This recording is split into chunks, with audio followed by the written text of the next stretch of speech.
al iets met natuur gehad, buitenleven, planten? Eigenlijk is het gewoon begonnen als een bijbaantje. En dat loopt naast school op, loopt dat heel soepel. Want ik kan gewoon, als ik niet kan komen, is dat eigenlijk wel prima. En daarom zit ik er nou nog steeds. En kan ik daarnaast gewoon een opleiding doen. En wat voor opleiding doe je? Technische bedrijfskunde. Vandaar ook die interesse ook voor de technische...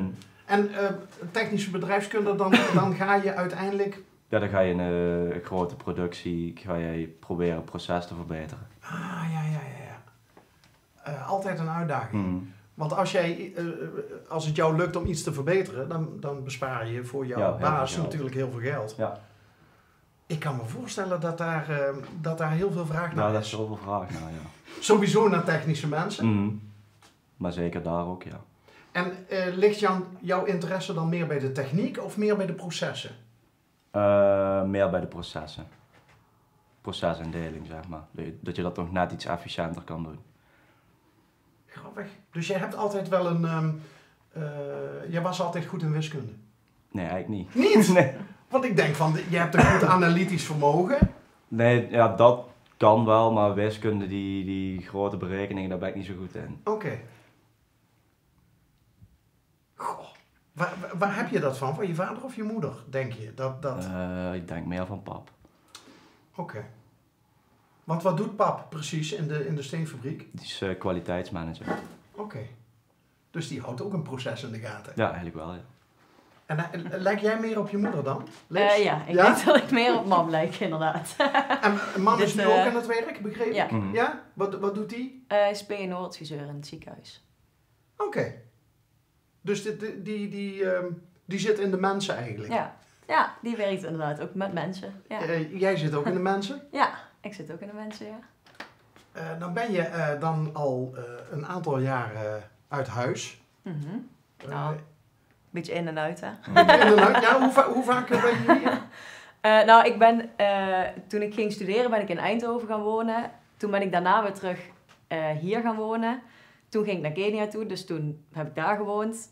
Toen kwam ik terug hierheen, heb ik nog even in Nijmegen gewoond. En toen weer hier gewoond om geld te sparen om naar Kenia te gaan. En nu woon ik daar iets langer dan een jaar. En dit is de eerste keer dat ik terug hier ben, nu. Sinds gisteren dus. Oh, sinds gisteren? Ja, ik ben gisteren aangekomen. Nou, onze timing is perfect wat dat betreft. Hoe zwaar of hoe licht valt het jou om zo ver weg van huis te wonen? Nou ja, het valt mij op zich wel goed.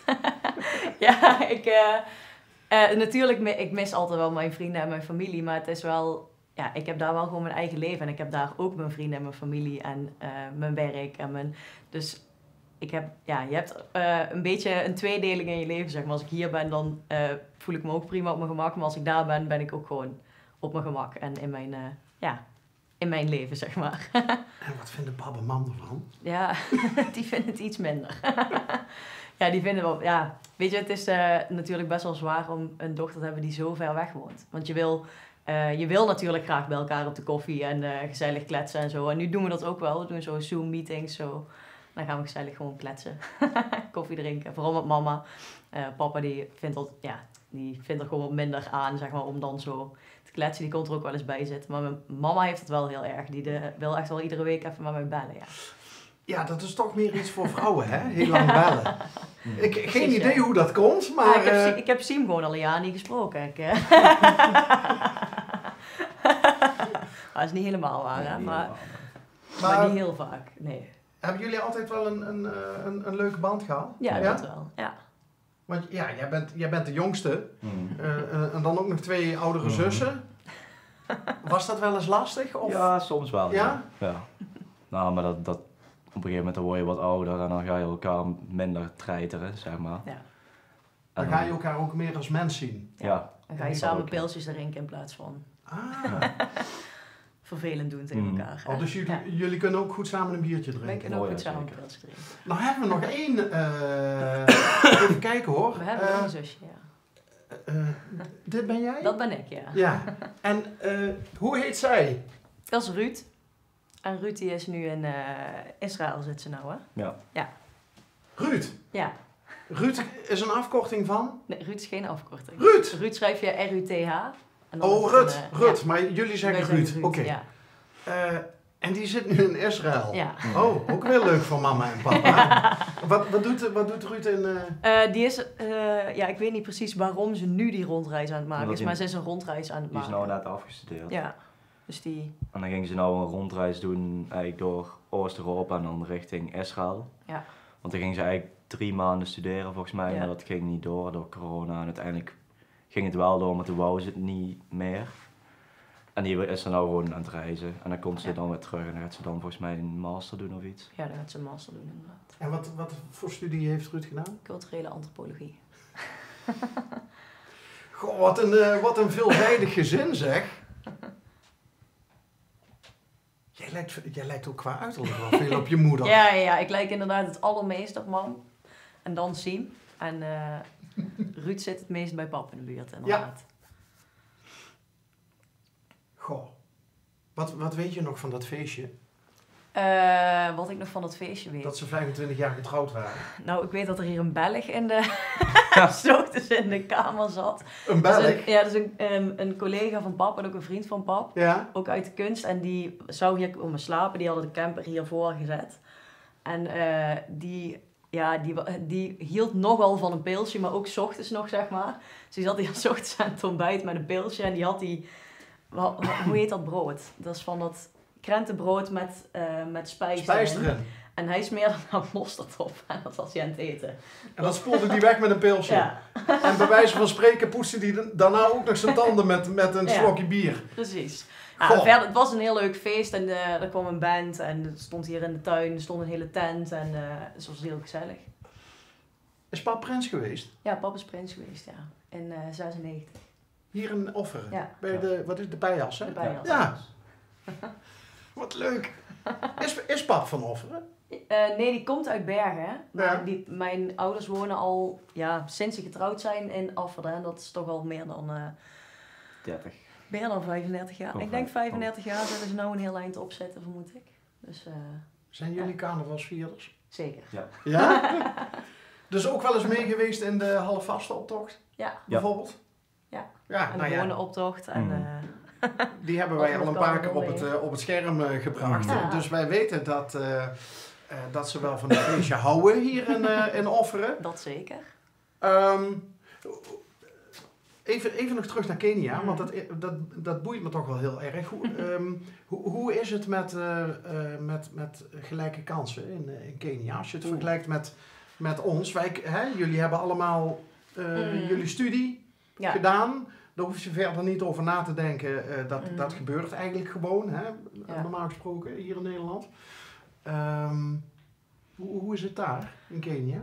Het verschilt heel erg. Op zich kan iedereen nu zeker naar de basisschool. Dat kan sowieso. Middelbare school vaak ook. Maar daarna moet je betalen voor je educatie. Dus als je op de basisschool en de middelbare school zit, dan zijn er overheidsscholen waar je gratis naartoe kan. Of je gaat voor een andere school en dan betaal je wel schoolgeld. Maar daarna studeren, dan moet je het hebben van je ouders die het dus kunnen betalen. Of van goeddoeners of van overheidsprogramma's. Die overheidsprogramma's, er is 1 heel groot programma, dat is van de bank. En die zorgen dat inderdaad mensen die dus echt geen mogelijkheid hebben om te studeren, maar wel de capaciteit hebben, dat die hun studie doorkomen. Maak je ook zelden mee dat banken zo sociaal betrokken zijn? Ja. Zijn ze daarna ook verplicht om bij die bank te gaan werken? Nee, dat niet. Maar dat is wel de achterliggende gedachte om ook de economie van het land te helpen. Het is altijd goed voor de economie als er meer mensen gestudeerd hebben en je op die manier banen kan aanbieden. Want wat je nu ziet, is dat er wordt daar nog heel veel, zeg maar, handwerk en werk wat hier bijvoorbeeld door Siem uitgevoerd wordt daardoor iemand uitgevoerd die misschien al 50 is en die, als hij een educatie gehad had, wel bijvoorbeeld bij die bank had kunnen werken. Ja. Dus je merkt dat daar bijvoorbeeld jongeren werken daar ook niet. Sowieso wordt er heel streng omgegaan met kinderarbeid. Als er daar ook maar lijkt alsof er kinderarbeid is, dan ben je meteen klaar als bedrijf. Echt waar? Ja.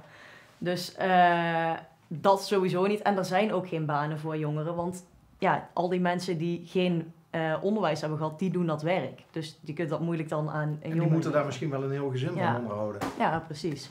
En wat lastig is in Kenia met educatie, is dat je altijd iemand moet kennen maar je moet meestal iemand kennen om een baan te krijgen. Dus als jij, bijvoorbeeld mijn man, die heeft aan de universiteit gestudeerd, die heeft dus gewoon een goede opleiding.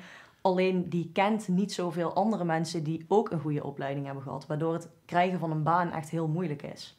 En sowieso de jongerenwerkloosheid in Kenia is heel hoog. Heeft Chris een baan op dit Ze moment? heeft een baan, ja. Ja? Ja. Wat doet hij? Die werkt voor de overheid in een affordable housing project. Dus zeg maar sociale huurwoningen willen ze daar ook doen. Oké, dus jullie zitten allebei wel een beetje in de mensen. Ja, zeker. Dat maakt hem waarschijnlijk ook zo leuk, denk ik. Ja.